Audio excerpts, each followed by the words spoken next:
annoncer le réveil. C'est alors que le réveil viendra.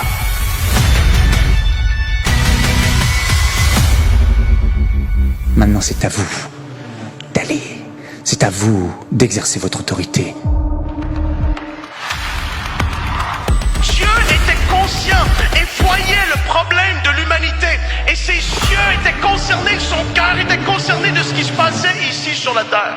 Quand on laisse le Seigneur nous modeler et nous façonner, et qu'on commence à crier vers lui, il vient, il descend, il se manifeste et il nous touche. Laissez les hommes et les femmes qui ont le vrai don de Dieu, de le communiquer et d'annoncer la parole de Dieu.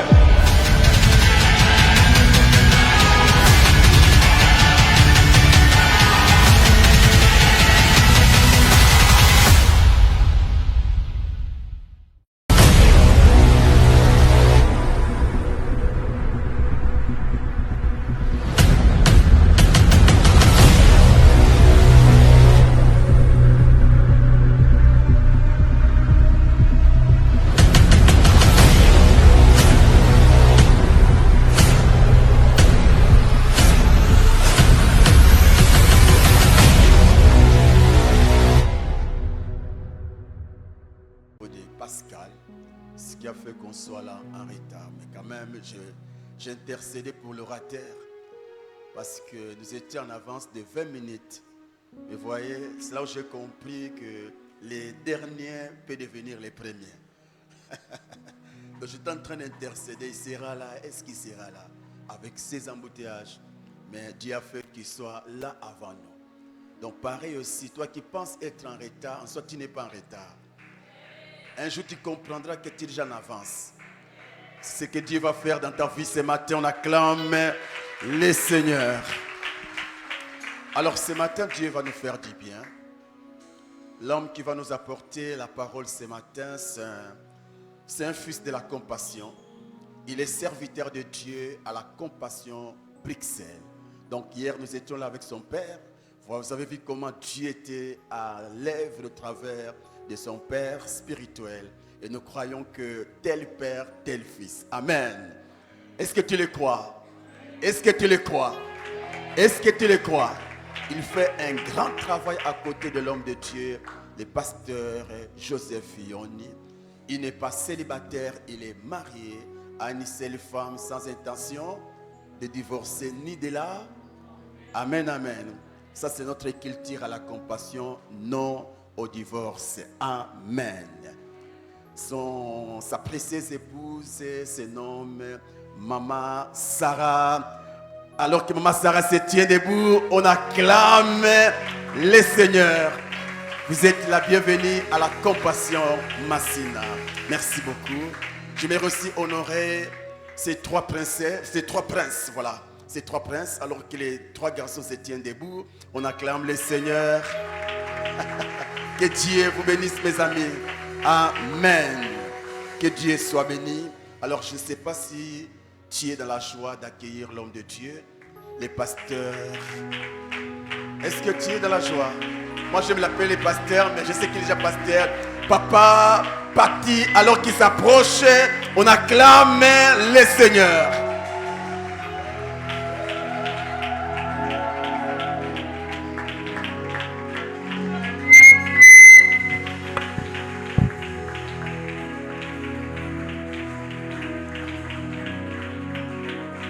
Acclamons encore le Seigneur, acclamons le Seigneur. Notre Dieu est bon, notre Dieu, il est merveilleux. Il s'appelle Emmanuel. Emmanuel, ça veut dire Dieu est avec nous, Dieu est avec toi, Dieu est avec ta famille. Et ce matin, il va encore te faire du bien. Il va te faire du bien. Il va te bénir. La bénédiction qu'il a prévue depuis le commencement, cette bénédiction, ça va s'accomplir dans ta vie aujourd'hui. Et si tu le crois, pousse les cris de joie en faveur de notre Dieu Tout-Puissant. Wow, wow. Tout en restant debout, j'aimerais qu'on puisse chanter « Je ne désire que toi ». Si la chorale peut nous aider. J'aimerais que tu donnes ton cœur à Dieu, que tu dises à Dieu, Seigneur, je ne vais pas voir l'orateur, mais c'est toi que je suis venu voir. Dis à Dieu que je ne désire que toi. C'est toi que je veux voir. C'est toi que je veux toucher. C'est toi que je veux que tu me parles. C'est toi que je veux que tu changes ma vie. Rentre dans cette chanson et parle à ton Dieu.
Assoiffé, putain, oh une autre dimension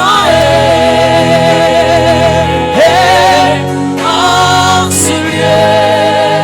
Je suis assoiffé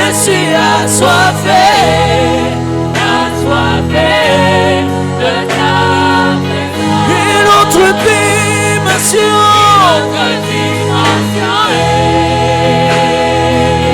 En ce lieu,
encore en toi. Prie au nom de Jésus. Seigneur, déborde encore. Seigneur, nous demandons les parfums du Saint-Esprit. Les parfums qui nous rendent obéissants à ta parole. Les parfums qui nous poussent à t'aimer. Les parfums, Dieu Tout-Puissant, qui nous poussent à nous approcher vers toi. Les parfums, oh Yahweh, qui met les sceaux sur nos fronts, qui montrent que nous sommes réellement tes enfants. Les enfants que tu as rachetés. Les enfants que tu as sortis de la boue pour faire asseoir avec les grands. Ce matin, Yahweh, nous voulons te voir. Ce matin, Yahweh, nous voulons te toucher. Nous voulons, Yahweh, que les bords de ta robe puissent se déverser dans ces lieux. Ce matin, Yahweh, nous voulons te toucher.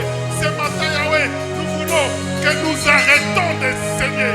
Ce matin, Yahweh, c'est toi que nous voulons voir. Et Galayada Sheke les Bazédé, Yinde les Bacheke. Yahweh, nous voulons que tu débordes encore dans ces lieux. Seigneur, nous voulons encore que tu touches les cœurs des gens. Nous voulons, Yahweh, te voir, toi. Seigneur, nous voulons, Père Tout-Puissant, les dieux que nous avons entendu parler, les dieux que nous avons entendu parler depuis longtemps. Mais Seigneur, ce matin, nous voulons te voir. Ce matin, nous voulons te toucher. Ce matin, Yahweh, nous voulons évoluer avec toi. Ce matin, nous voulons, Yahweh, faire une chair avec toi. Ce matin, Yahweh, nous ne voulons que toi.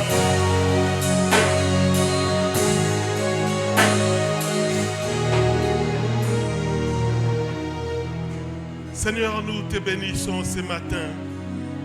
Seigneur, nous prions à ce que ce matin, Père, toi seul, tu sois à l'honneur. Nous ne voulons, Père Tout-Puissant, que personne puisse prendre ta place. Mais nous voulons que toi seul, tu règnes. Et que toi seul, tu montes. Et que tu montes. Et que tu montes. Et que tu ailles très haut. Et que nous puissions diminuer. Seigneur, nous voulons, Père Tout-Puissant, ce matin te voir.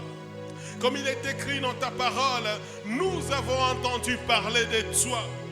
Mais aujourd'hui, nos yeux t'ont vu. Seigneur, nous voulons aujourd'hui te toucher. Comme cette femme, Yahweh, qui saignait depuis de nombreuses années. Mais Seigneur, ces jours-là, il t'a rencontré. Ces jours-là où elle t'a touché. Seigneur, sa maladie a été maintenant dans les passés. Seigneur, ce que nous voulons que tu fasses ce matin, c'est que tu as prévu.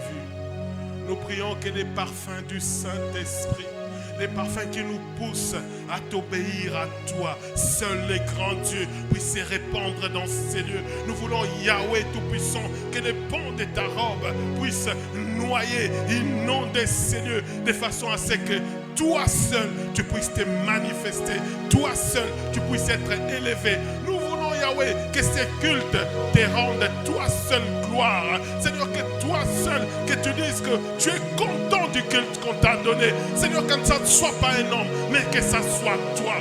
Car nous sommes venus ici, Yahweh, pour t'honorer. Raison pour laquelle, Yahweh, nous voulons acclamer et pousser les cris de joie en ton honneur. Acclamons le Seigneur. Acclamons le Seigneur. Merci beaucoup. Nous pouvons reprendre nos places.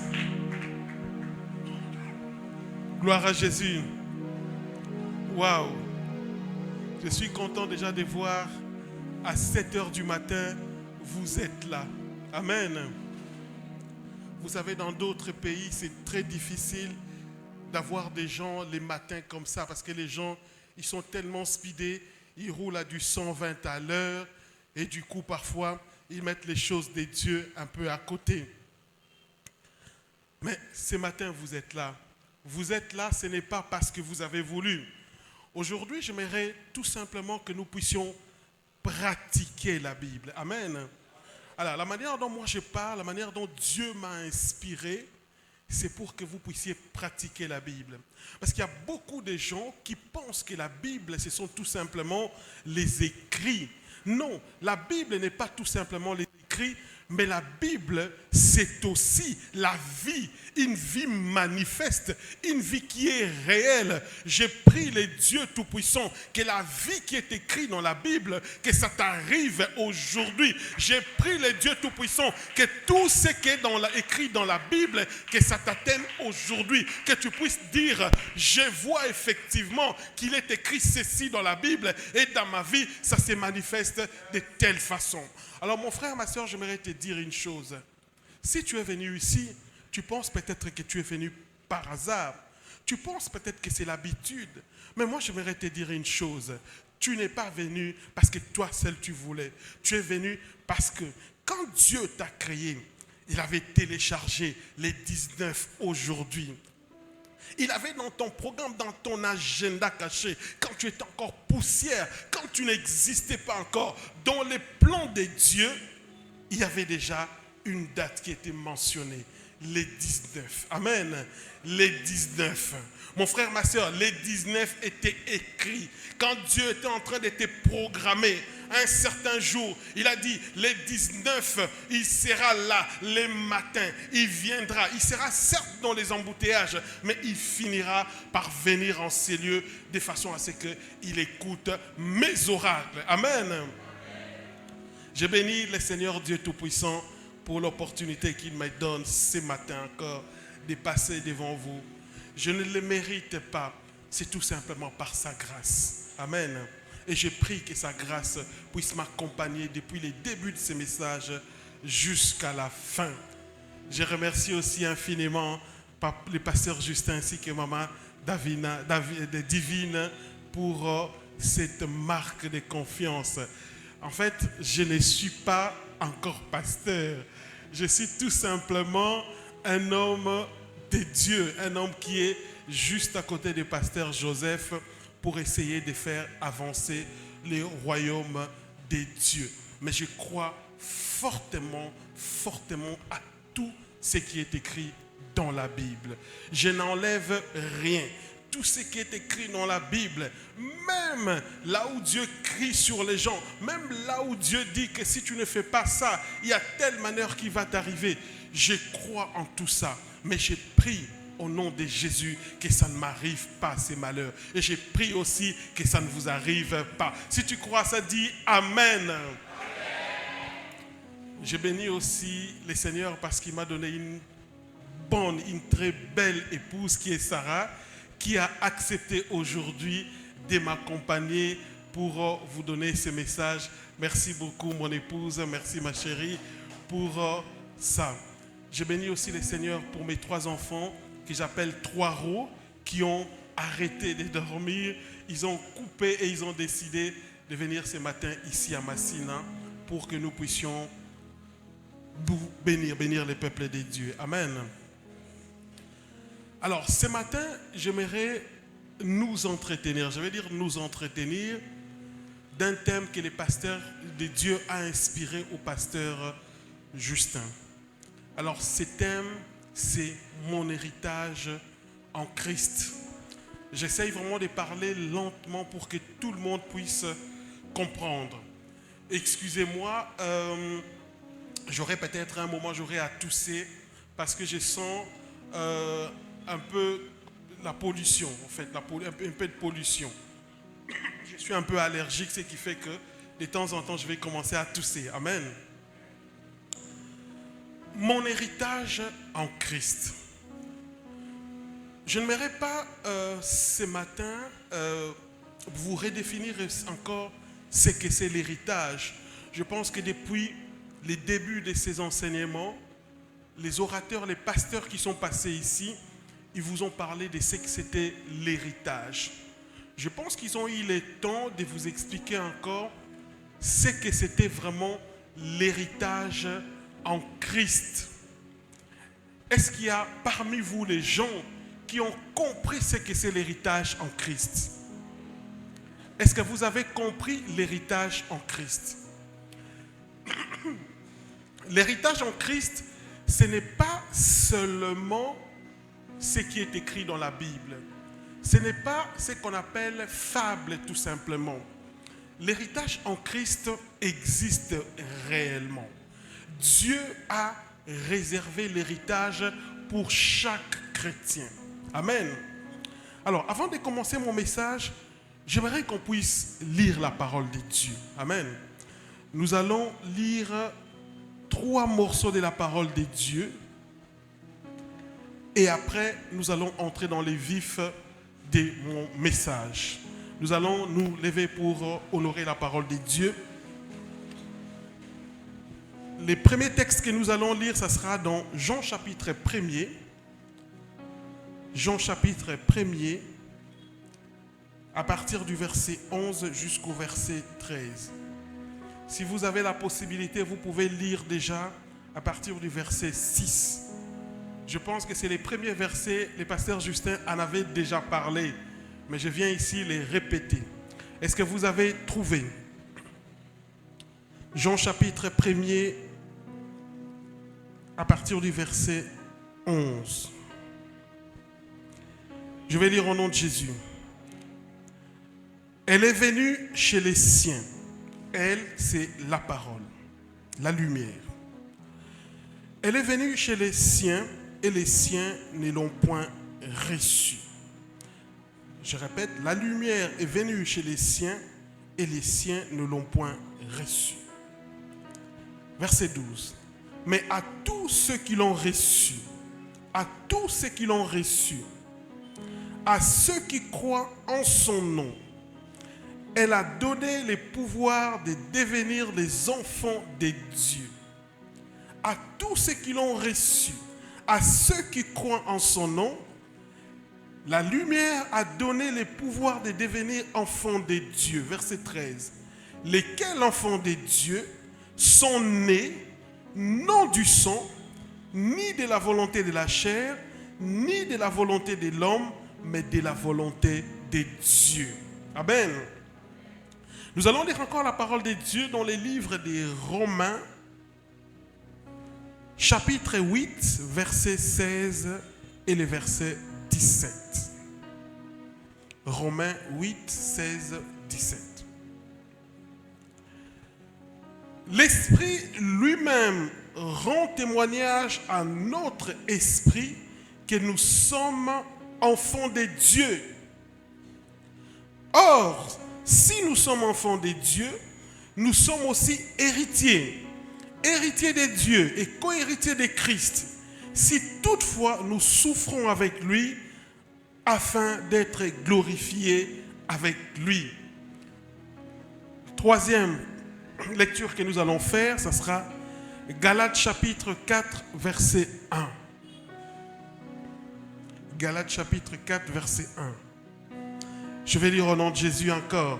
Or, aussi longtemps que l'héritier est enfant, j'ai dit qu'il ne diffère en rien d'un esclave.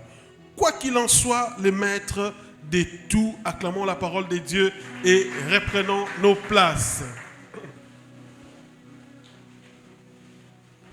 Ce que nous venons de lire maintenant, je pense que nous les comprenons.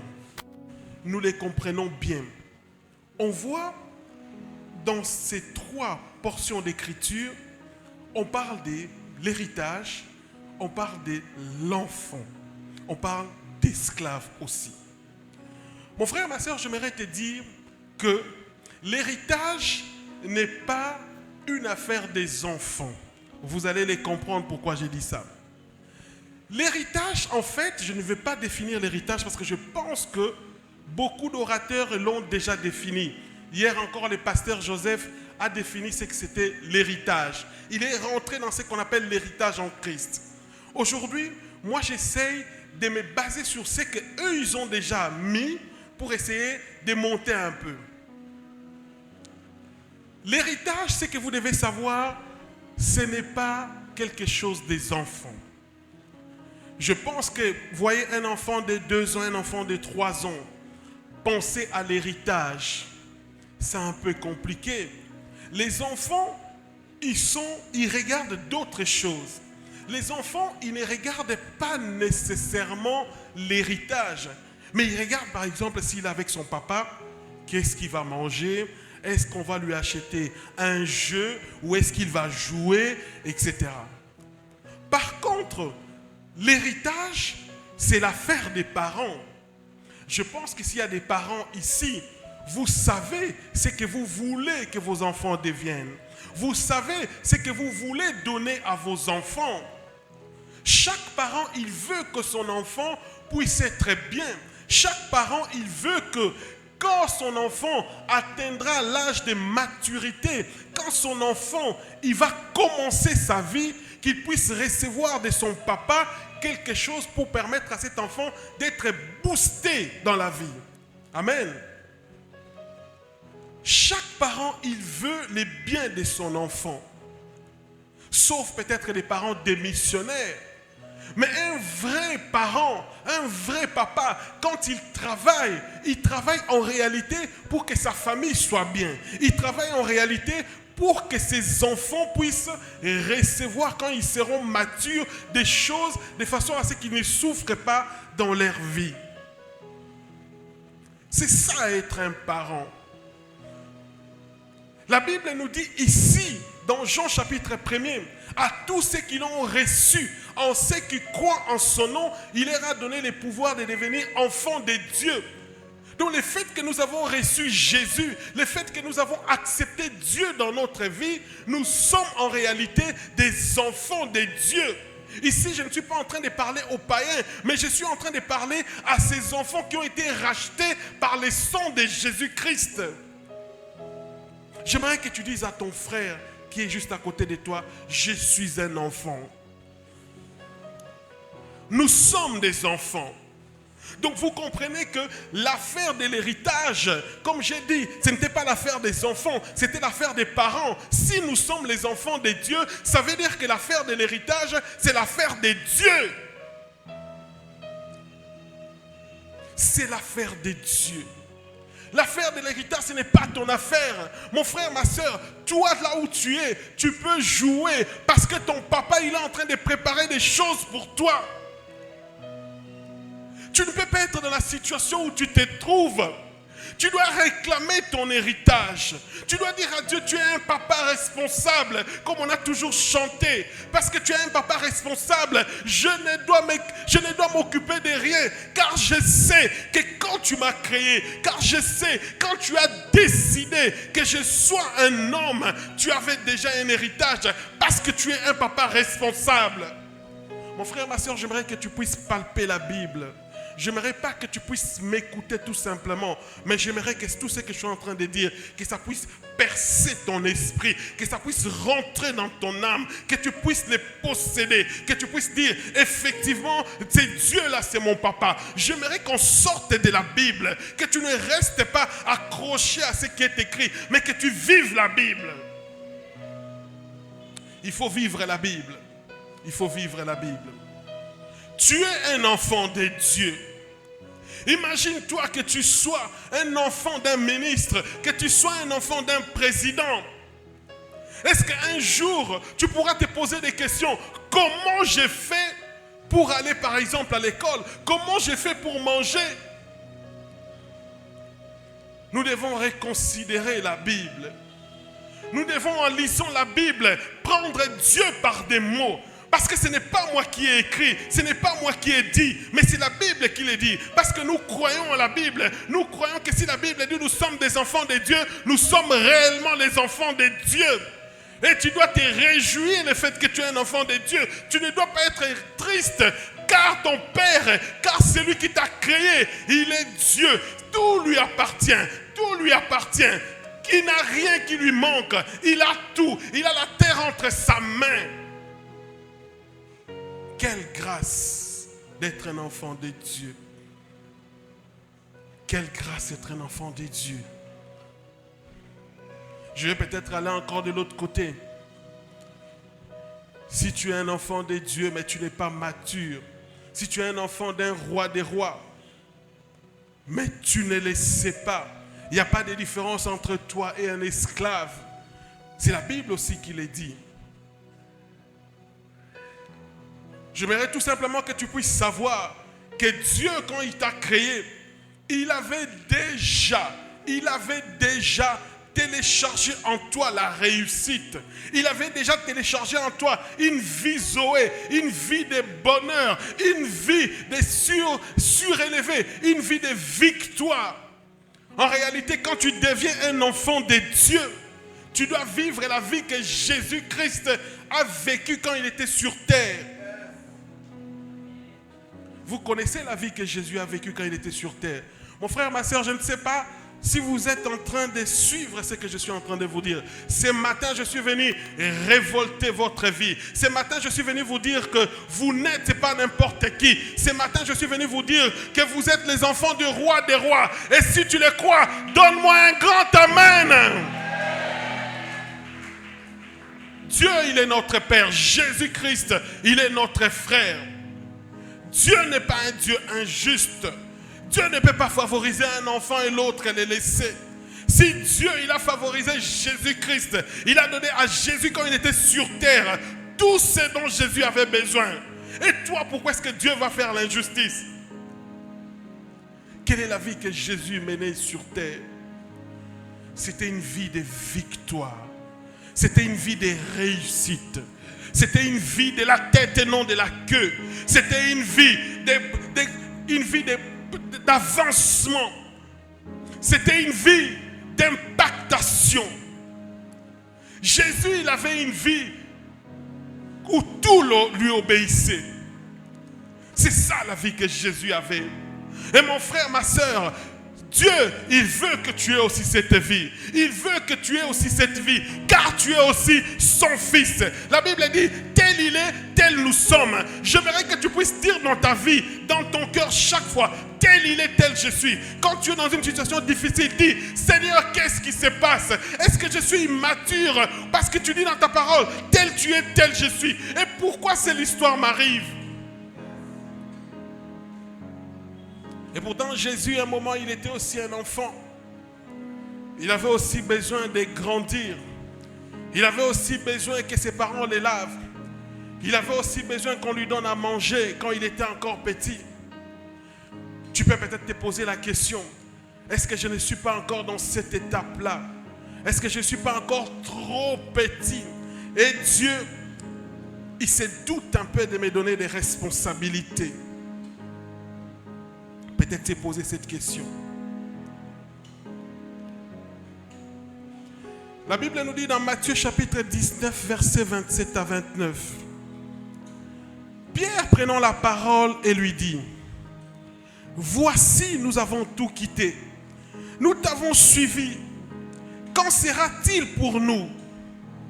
Jésus lui répondit, je vous l'ai dit en vérité, quand le Fils de l'homme au renouvellement de toutes choses sera assis sur les trônes de gloire, vous qui me suivez, vous serez de même assis sur les 12 trônes et vous jugerez les 12 tribus. Et quiconque aura quitté à cause de mon nom ses frères, ses sœurs, son père, sa mère, sa femme ou ses enfants, ses terres, il recevra au centuple l'héritage, la vie éternelle. Ce n'est pas moi qui l'ai dit. Pierre qui était en train, qui suivait Jésus, à un moment il se disait, mais Seigneur, qu'est-ce que je vais recevoir? Et Jésus qui regarde et lui dit, tu recevras la vie éternelle. Mon frère, ma soeur, parce que tu es un enfant de Dieu, tu recevras la vie éternelle. C'est sûr que tu habiteras dans le royaume de Dieu. C'est sûr que tu seras à côté de Jésus. C'est sûr que tu seras en train d'adorer Dieu avec Jésus, avec les anges. Mais avant tout ça, Dieu te met quand même sur cette terre. Pierre n'a pas hésité à poser Jésus la même question. Qu'est-ce que nous gagnerons ici? Et Jésus lui a dit, sur ces siècles si présents, tu gagneras aussi des choses. Tu vas réussir, tu vas évoluer. Tout ce que tu vas faire, ça sera une réussite. Aujourd'hui, ce matin, je viens comme un prophète. Je te dis que cette parole, que ça s'accomplisse dans ta vie. Que cette parole, ça s'accomplisse dans ta vie. Que tout ce que tu touches prospère. Que tout ce que tu touches, que ça avance. Que tu sois toujours en la tête et non la queue. Parce que c'est Jésus qui l'a dit. Oui, oui, c'est Jésus qui l'a dit. Alors mon frère, ma soeur, j'aimerais te dire encore que Dieu ne t'a pas créé pour vivre une vie sans impact, une vie banale. Dieu ne t'a pas créé. Dieu, il a gardé un héritage pour toi. Cet héritage, c'est que tu réussisses maintenant et que tu aies aussi la vie éternelle. Dieu t'a créé pour que ton commerce puisse évoluer. Dieu t'a créé pour que tes études avancent. Dieu t'a créé pour que tu sois les dirigeants de ces pays. Dieu t'a créé pour que tu travailles dans les banques. Dieu t'a créé pour être un grand avocat. Dieu t'a créé pour être un grand médecin. Dieu t'a créé pour ne pas vivre une vie banale. Pas une vie banale. Parce que Jésus-Christ lui-même, il avait une vie extraordinaire. La vie de Jésus, c'était une vie qu'on appelle extraordinaire divin. C'est dans cette dimension-là que Dieu veut te voir. C'est dans cette dimension-là que Dieu veut que tu rentres. Je ne sais pas si vous comprenez ce que je suis en train de dire. Je suis en train de te dire une chose. Que ta vie, parce que tu es un enfant de Dieu, tu dois être la tête et non la queue. Je suis en train de te dire, parce que tu es un enfant de Dieu, tout ce que tu toucheras, ça sera béni. Je suis en train de te dire que parce que tu es un enfant de Dieu, tes idées vont aller en devant. Je suis en train de te dire que tu n'es pas n'importe qui. Dieu t'a racheté par son sang. Il t'a racheté par son sang. Il a tout intérêt pour que tu évolues. Il a tout intérêt pour que tu évolues. Dieu, il a tout intérêt pour que tu évolues. Sinon, il aura donné son sang pour rien. Un grand Dieu dans les royaumes des cieux qui descend pour toi. Et toi, ta vie reste banale. Ta vie reste banale. Mon frère, ma soeur, j'aimerais que quand on va sortir de ces cultes, que tout ce que tu fais, que tu reconsidères ce que tu fais. Si tu es un étudiant, que tu reconsidères tes études, que tu dises à Dieu, quand tu es en train d'étudier, tu souris. Tu dis, de toutes les façons, je ne suis qu'un enfant, je ne sais rien. Mon Père, il a tout prévu. Qu'est-ce que mon Père a prévu? L'intelligence. Qu'est-ce que mon Père a prévu? La réussite. Qu'est-ce que mon Père a prévu? L'impactation. Parce que moi, je ne suis qu'un enfant. L'affaire d'héritage, ce n'est pas l'affaire des enfants. C'est les parents qui doivent s'en occuper. Reconsidère ta vie et pose-toi des bonnes questions. Essaye de réfléchir dans ta tête. Dis-toi, si Jésus était en face de moi, si j'étais au royaume des cieux, si j'étais avec Dieu à côté, qu'est-ce que je dirais? La Bible nous dit, tu diras, cette montagne, ôte-toi des lois et jette-toi dans la mer. Et la montagne va s'élever et va se jeter dans la mer. Moïse, en sortant d'Égypte, malgré qu'il avait vu des miracles avec Dieu, il est arrivé devant la mer Rouge. J'aimerais que tu vois et que tu étais dans ces convois-là avec Moïse. Parce que nous voulons que la Bible soit une réalité pour nous. Nous ne voulons pas que la Bible soit une histoire tout simplement. Tu es avec Moïse en train d'avancer. Vous arrivez devant la mer Rouge. Quand vous êtes devant la mer Rouge, vous ne voyez pas l'extrémité. Vous regardez tout simplement derrière, vous voyez que les Égyptiens, ils sont en train de venir. Ils sont méchants, les Égyptiens. Ils vont tuer les gens. ils vont violer les gens, ils vont détruire, ils vont frapper, ils vont faire plein de choses. Et en face de toi, la mer est rouge. Mon frère, ma soeur, j'aimerais que tu puisses imaginer cette scène. Qu'est-ce que tu fais? Est-ce que tu t'agenouilles, tu commences à pleurer? Est-ce que tu prends un couteau, tu te tues avant que les Égyptiens arrivent? Ou tu espères en Dieu? Pose-toi cette question-là. Imaginons que tu dis, je me tue. Ta vie, ça s'arrête là. Tu n'auras peut-être pas des enfants si tu ne les avais pas. Tu n'auras peut-être pas la vie extraordinaire que tu devais avoir. Mais si tu dis, je ne fais rien, je reste là. Que les Égyptiens viennent me trouver. Ils viendront, ils vont te maltraiter. Mais si tu dis une chose, je ne fais rien, mais j'espère tout simplement à mon papa responsable. Parce que l'héritage que mon papa m'a donné, c'est l'héritage pour pouvoir traverser la mer rouge. Mon frère, ma soeur, tu ne fais que penser. Tu ne fais pas autre chose. Tu ne fais que penser. Et tu dis à ton papa qui est responsable, papa, je vais tout simplement prendre ces bâtons et frapper sur la mer rouge pour que la mer rouge se divise et que je traverse et que mes affaires traversent. Je veux que ce soit ton partage au nom de Jésus. Quand tu es dans une situation difficile, au lieu de commencer à tourner la tête, au lieu de commencer à pleurer, de toutes les façons, il n'y aura pas une solution. Au lieu de commencer à tomber, au lieu de te dire, je ne fais rien, je suis abandonné à mon propre sort. Mais Dieu te dit tout simplement que espère, crois en lui, sache qu'il va un moment ouvrir la mer rouge, quelle que soit la situation. Et quand il va ouvrir la mer rouge, tu passeras. Espère en Dieu, mon âme, car il agira encore. Espère en Dieu, mon âme, car il agira encore. Dieu veut que tu puisses vivre la vie que Jésus-Christ avait quand il était sur terre. Il veut que tu vives cette vie-là.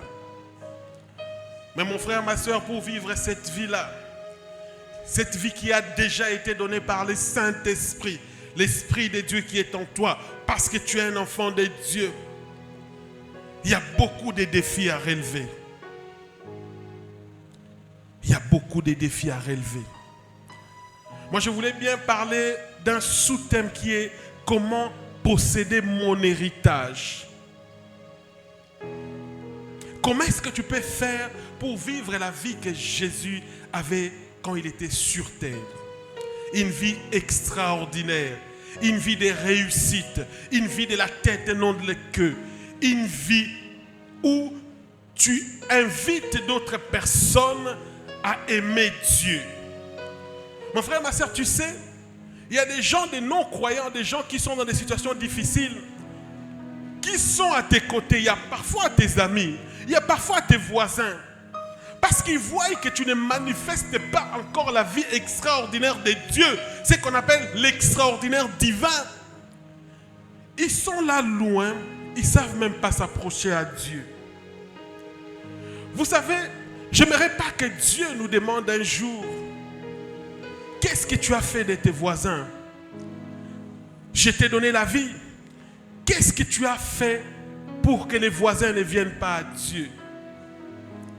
Vous savez, il y a certaines choses, quand ça arrive dans ta vie, tes voisins, tes frères et sœurs, quand ils vont regarder, ils vont dire non, ça, on peut faire 100 ans, on n'aura jamais ça. On peut tourner dans tous les sens, on n'aura pas. Et ils vont reconnaître que c'est le doigt de Dieu qui est passé par là. Et quand ils vont reconnaître que c'est le doigt de Dieu qui est passé par là, ils vont venir vers toi. Ils vont dire, qu'est-ce qui s'est passé? Comme cet aveugle-là qui a été guéri le jour du sabbat. Tout le monde lui demandait, mais qu'est-ce qui s'est passé? Il a dit, je ne sais rien. Je ne sais rien. Il a seulement fait ça. Et j'ai commencé à voir. Qu'il soit démon, qu'il soit moi, je le suivrai car il est Dieu. J'aimerais que les gens de ton quartier puissent regarder ta vie, mon frère, ma soeur, qui disent, nous allons suivre aussi la vie de ce Dieu-là. Car ce Dieu-là, il a agi dans sa vie, il agira aussi dans ma vie. C'est ça aussi ta responsabilité, enfant de Dieu. C'est ça aussi ton défi. C'est ça Dieu veut dans cette dimension-là. Oui, ça fait parfois mal. On se dit, si Dieu me dit par exemple, tu aurais dû gagner 10 000 personnes et toi tu n'as gagné que 2. Pourquoi? Parce que tu n'as pas manifesté. Tu n'as pas manifesté la puissance de Dieu. Qu'est-ce que tu diras à Dieu en ce moment-là? Mon frère, ma soeur, Dieu veut que tu reçoives ton héritage. Dieu veut que tu grandisses. Dieu veut que ta vie soit grande. Pour que tu sois un témoignage vivant, pour que tu sois la preuve que Dieu continue à agir encore dans ce temps actuel.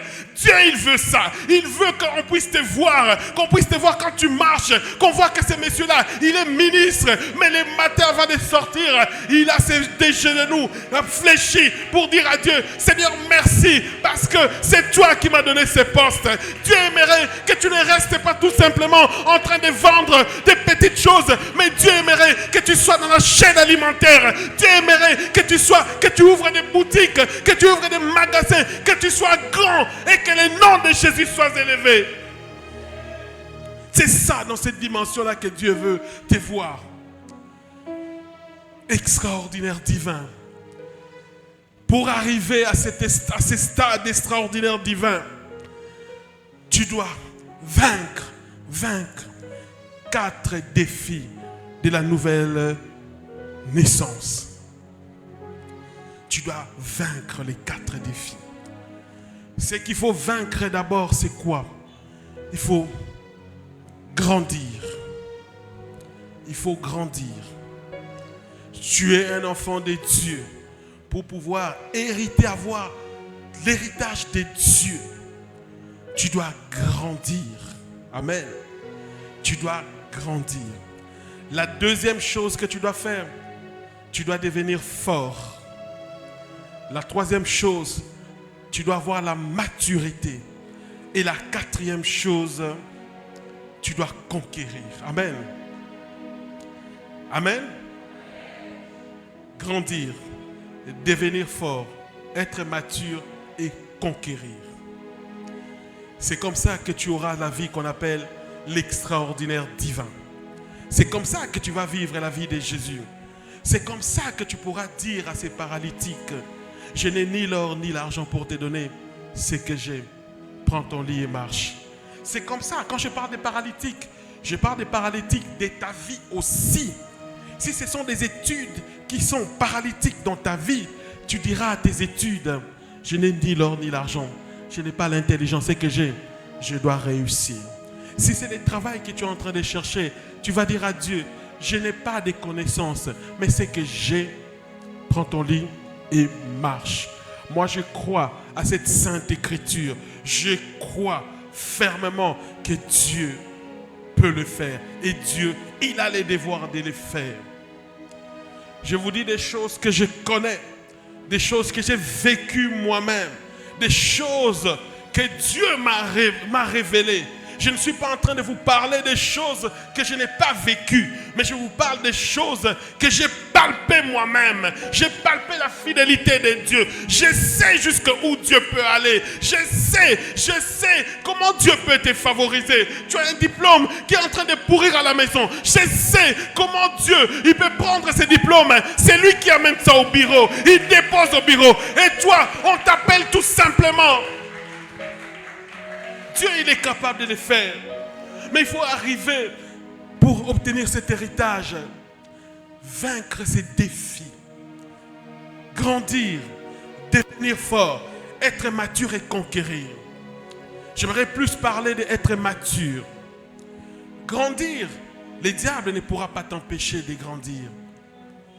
Il ne pourra pas. Le pasteur Justin, qui est l'ange de cette maison, il est là. Il te donne les biberons. Il te donne la nourriture tous les jours. Tu vas grandir. Je me rappelle encore quand j'avais mon petit, l'aîné. Excusez-moi, le fils aîné. À un moment, il n'avait pas de dents. On est allé voir un pédiatre pour dire, comment est-ce que les dents ne sortent pas?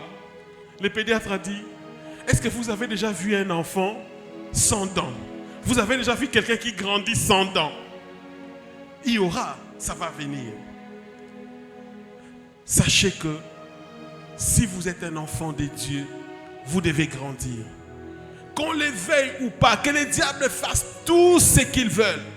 Toi, ce que tu dois faire, s'accrocher tout simplement au pasteur Justin. Ne fouillez pas l'église, restez à côté. Sachez que la bénédiction que tu veux avoir, c'est que Dieu va te donner. Ça passera nécessairement par être grand. Et être grand, c'est recevoir la nourriture, la bonne nourriture que le Saint-Esprit télécharge à notre papa Justin. Et grandir. La deuxième chose, c'est devenir fort. Le pasteur t'a donné la nourriture, tu as grandi, mais tu dois devenir fort. Devenir fort, ça veut dire aller dans la salle de sport, commencer à torer, libender. Devenir fort, ça veut dire que commencer à faire des choses pour entraîner tes muscles. Devenir fort, ça veut dire que commencer à mettre ton corps dans une situation pour pouvoir éprouver ton corps. Devenir fort, ça veut dire mettre tes genoux fléchis. Tu dois prier. Tu dois prier. Si tu es un enfant de Dieu, tu as grandi. Tu dois prier. On voyait Jésus-Christ à l'âge de 12 ans. Il était là au synagogue en train d'apprendre. Jésus-Christ, le Fils de Dieu. Jésus-Christ qui a triomphé. Il était là à l'église, synagogue. Ses parents l'ont cherché à 12 ans. Il était en train d'apprendre. Mon frère, ma soeur, est-ce que tu apprends? Est-ce que tu pries? Les diables ne blaguent pas, les diables ne jouent pas. Même un petit sorcier, un petit démon, il sait ce qu'il doit faire. Tu as grandi, tu dois devenir fort. Et c'est la prière qui doit te rendre fort. La troisième chose, c'est la maturité. La maturité, c'est ce qui est plus difficile. Amen. Mais au nom de Jésus, on peut avoir la maturité. C'est comme ça que nous avons lu dans la parole de Dieu. Si tu n'as pas la maturité, c'est comme si tu étais encore un esclave malgré que tu as tout. Quand tu n'as pas la maturité, tu n'es rien. On peut te manipuler. Vous savez, la maturité, quelqu'un qui n'a pas encore l'âge de maturité, on ne peut pas lui donner une entreprise pour gérer. Vous êtes d'accord avec moi? Si tu n'es pas mature, comment est-ce qu'on va te donner? Si ton papa, il force, il dit, oui, c'est mon fils, je lui donne quand même cette entreprise. Sachez que vous allez fermer cette entreprise. Amen. Sachez que vous allez fermer cette entreprise. Un an, l'enfant va commencer à faire des choses qui ne sont pas correctes. Et puis à un moment, l'entreprise va tomber en faillite.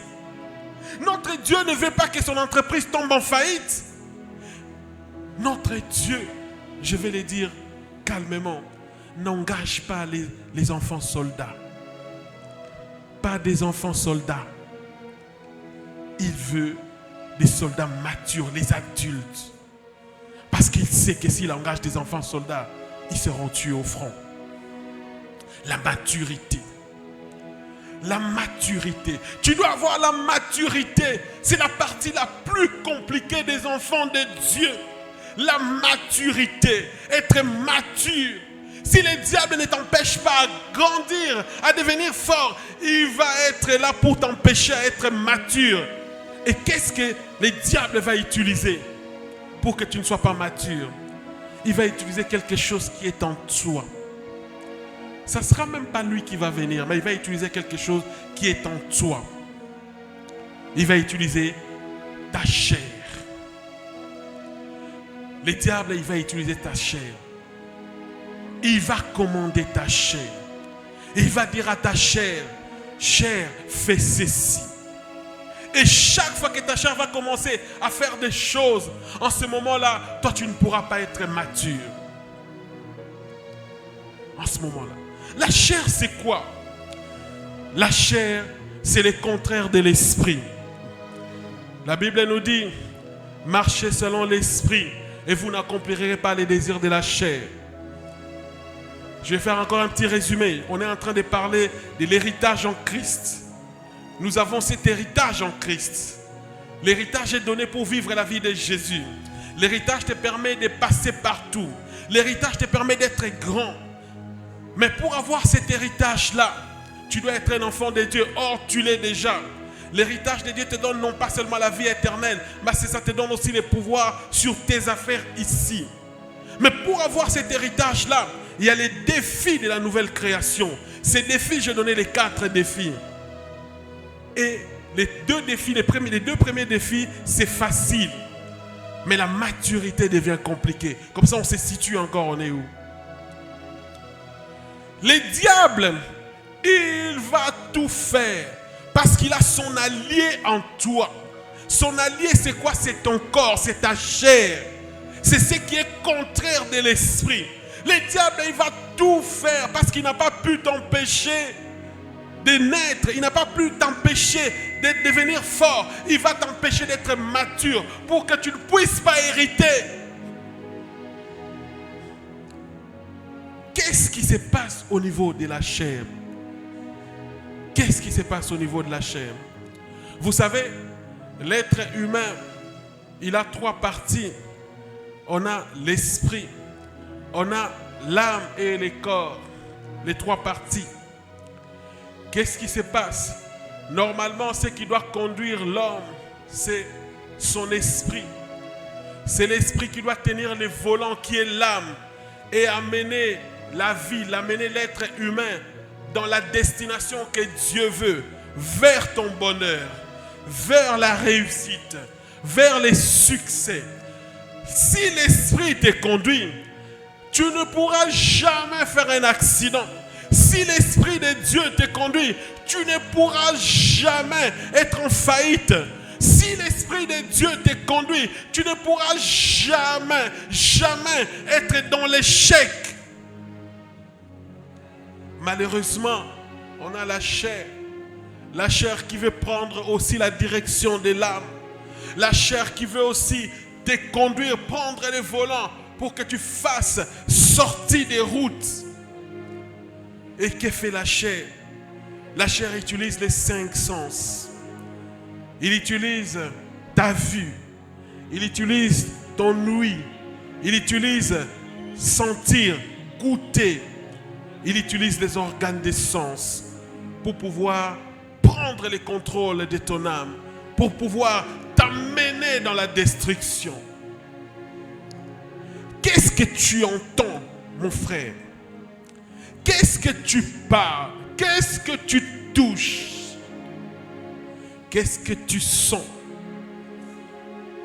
C'est ça, en fait, ce qui t'empêche d'entrer dans ton héritage. Ça t'empêche vraiment d'entrer dans ton héritage. Et ça fait partie de toi. Ta chair fait partie de toi. Quand tu as été créé, la chair a été directement attachée à toi. C'est après la chute. Parce qu'avant, la chair était bien. C'est après la chute que tu es arrivé.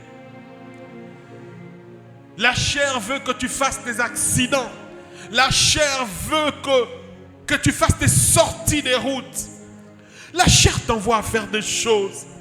La chair conduit ta vie. La chair conduit ton âme. Et ton esprit qui est là est en train de pleurer. Ton esprit qui est là, il n'a plus de pouvoir. Justement parce que la chair est en train de te conduire. Raison pour laquelle parfois, quand on est en train de te parler de ton héritage, quand on dit que tu es un enfant de Dieu, tu ne dois pas avoir une vie banale. Ta chair te dit, depuis que j'ai commencé à prier, l'incrédulité entre. La chair. Ces défis, c'est les défis les plus importants. Ces défis, c'est les défis les plus importants.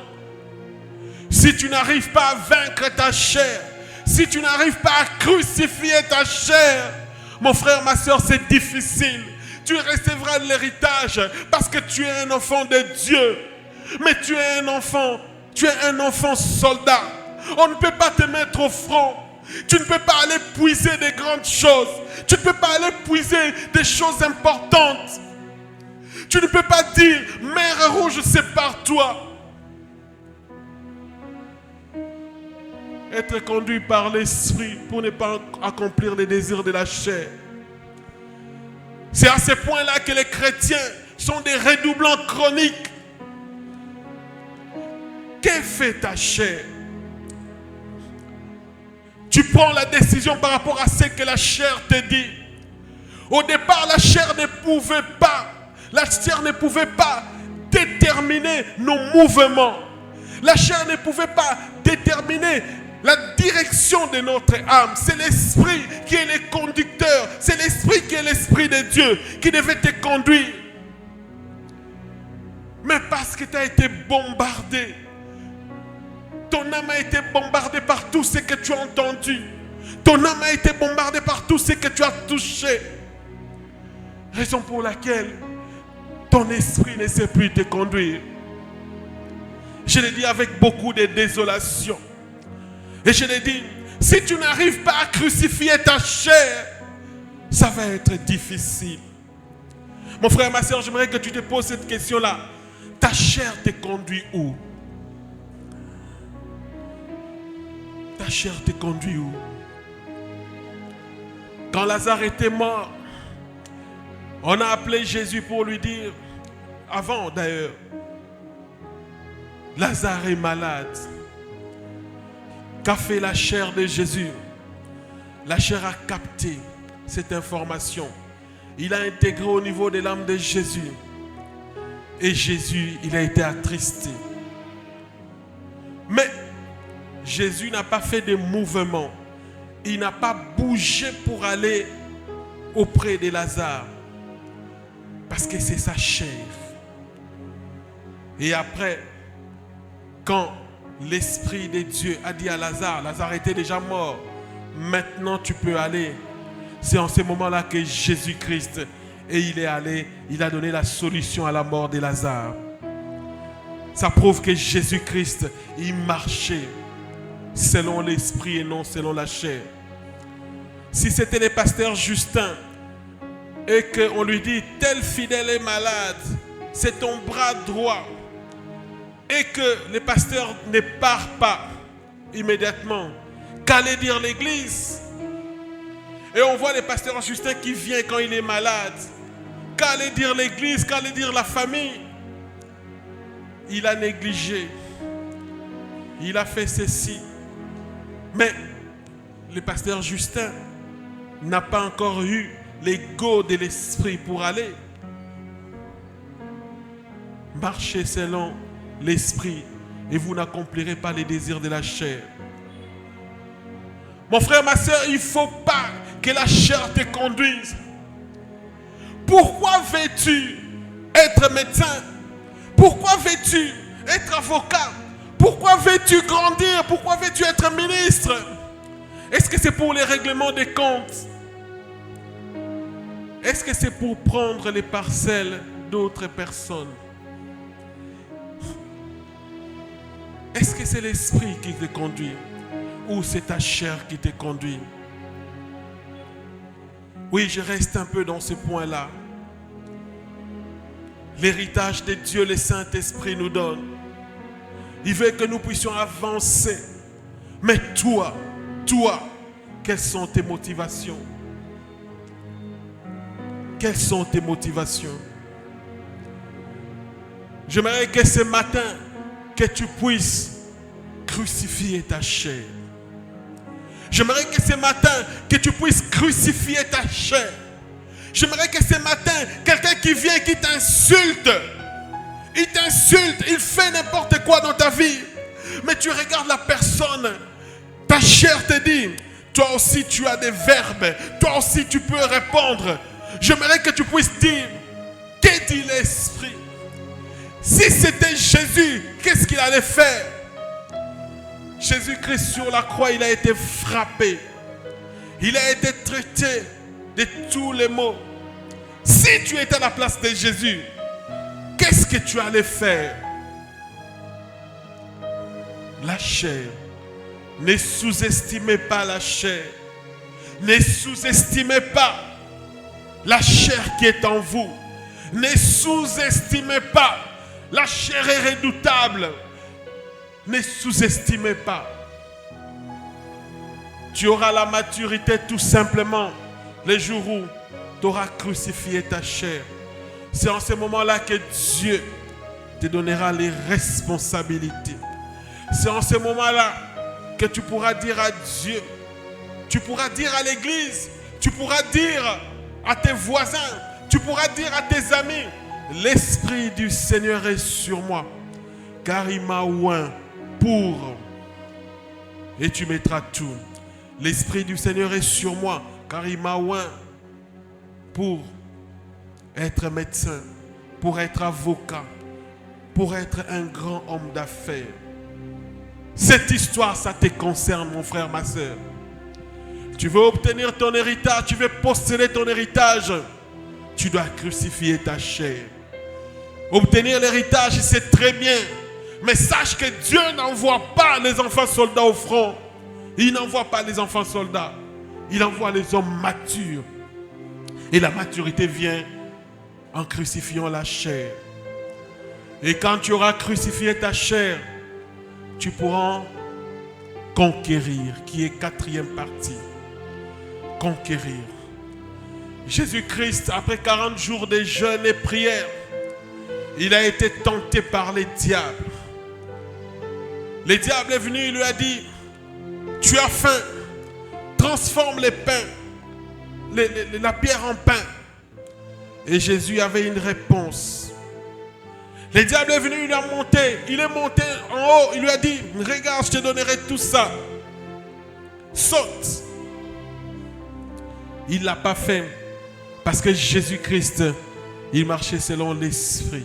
Amen. Il ne marchait pas selon la chair. Il était Dieu. Il pouvait dire, les diables, c'est moi qui t'ai créé. Tu n'es rien. Je vais sauter pour t'éprouver. S'il avait fait ça, il aurait marché selon la chair et non selon l'esprit. Je suis dans la conquête, conquérir. Et qu'est-ce qui s'est passé après? Quand Jésus, il a vaincu les pièges du diable, en ce moment-là, les anges sont venus. Oh yes, les anges sont venus. Les anges sont venus. Ils sont descendus pour honorer Jésus. Et Jésus, il a conquis. Et Jésus, il a conquis. Et Jésus, il a conquis. Jésus, il a conquis. Il a conquis. Il a conquis. Il a conquis. Et aussitôt, il est allé à l'église et il a ouvert les livres d'Ésaïe pour dire, l'Esprit du Seigneur est sur moi. L'Esprit du Seigneur est sur moi. Mon frère, ma soeur, ce matin, Dieu, il veut que tu obtiennes ton héritage. Ce matin, Dieu, il veut que tu aies ton héritage. Mais il sait aussi qu'il y a un problème de maturité. Il sait aussi qu'il y a un problème de maturité. Raison pour laquelle il veut que tu reconsidères ta chair. Que tu ne sous-estimes pas ta chair. Et que tu puisses te battre. Et que tu puisses te battre. Et que tu puisses décider. Et que tu sois fort. Et que tu résistes à la chair. Le Dieu des armées t'appelle aujourd'hui. Et il veut te bénir. Mais il veut aussi que tu puisses vaincre tout ça. Il veut que tu puisses conquérir. Il veut tout ça. J'aimerais que tu puisses fermer tes yeux.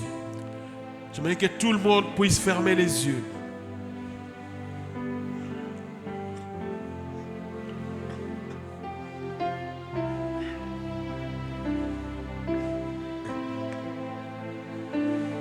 Tu connais ta vie. Tu connais tes défis. Tu sais ce que tu es dans ton cœur. Tu sais ce que tu veux que Dieu te donne. Tu connais tes faiblesses. Ce matin, Dieu, il t'appelle. Il veut que tu deviennes mature. Raison pour laquelle, si quelqu'un sent dans son cœur qu'il veut devenir mature, j'aimerais que là où il est, qu'il puisse s'élever.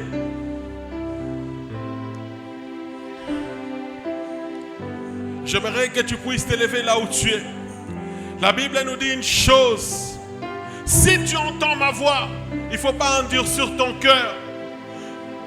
Il veut que tu grandisses. Il veut que tu deviennes fort. Il veut que tu sois mature. Dieu, il te donne cette passe. Cette passe pour grandir. Cette passe pour hériter. Pour posséder. J'aimerais que tu avances, toi qui s'est levé. Venir ici devant. Nous allons prier ensemble.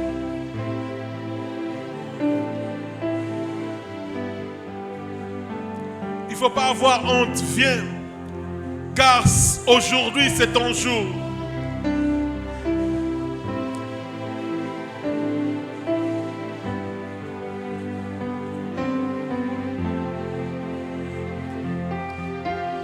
Seigneur, nous voulons être forts, nous voulons être des enfants dignes de confiance.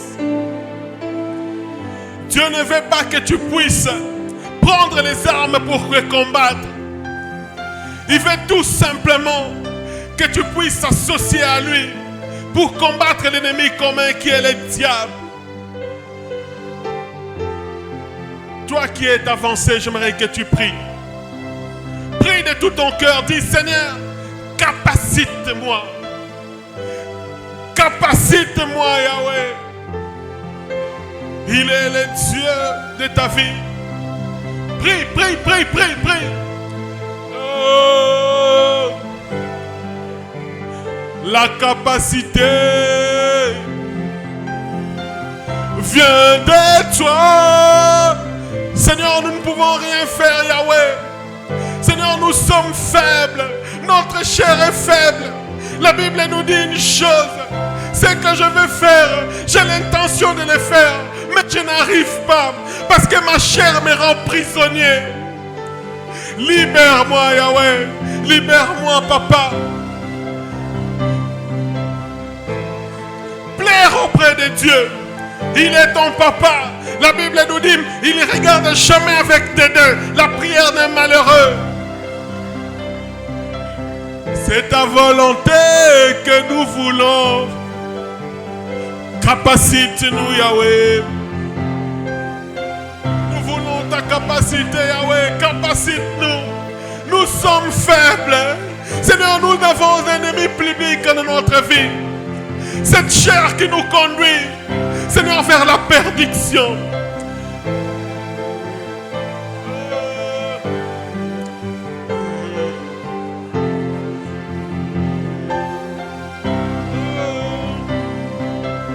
Plaire auprès de Dieu. Plaire auprès de Dieu.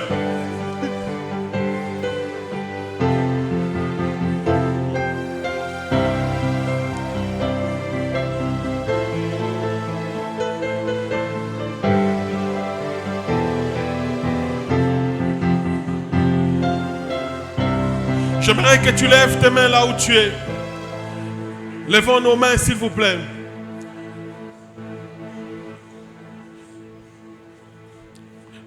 Tu vas répéter après moi. Seigneur Jésus, toi tu es venu sur terre pour détruire les œuvres du diable. Tu es venu, Yahweh, pour me rendre fort. Tu es venu, Yahweh, pour me permettre de vaincre. Aujourd'hui, je prends la décision. Je prends la décision de marcher selon l'esprit. Je prends la décision. Je prends la décision. Je prends la décision de marcher selon l'esprit. Toi ma chair, ce matin, je te crucifie. Je te crucifie. Tu n'as plus de valeur. Tu ne vas plus me conduire. Tu ne vas plus me conduire. Je serai conduit par le Saint-Esprit. Par par le Saint-Esprit. Au nom de Jésus, au nom de Jésus, au nom de Jésus, au nom de Jésus, acclamons le Seigneur. Retournons dans nos places. Retournons dans nos places. Continuons à acclamer le Seigneur. Nous bénissons le Seigneur pour son amour, pour ta fidélité.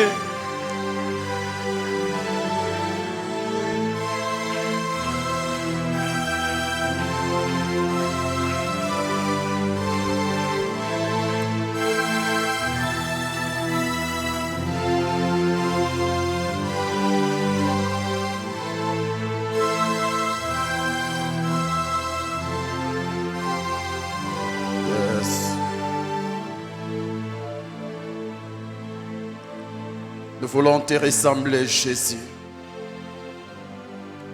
Étant un fils de Dieu comme toi, nous voulons vivre la vie que tu avais vécue sur terre alors que tu étais encore là, Seigneur. Nous te prions de nous faire cette grâce, car tel que tu es, tel que nous sommes,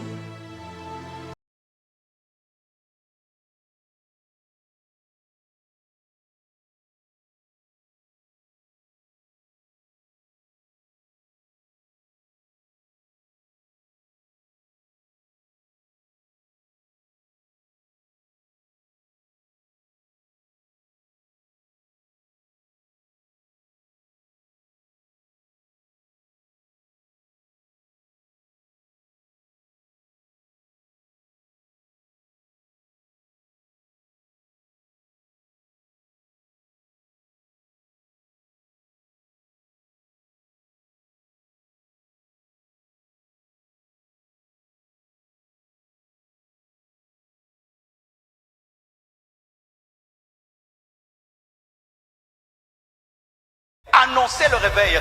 C'est alors que le réveil viendra.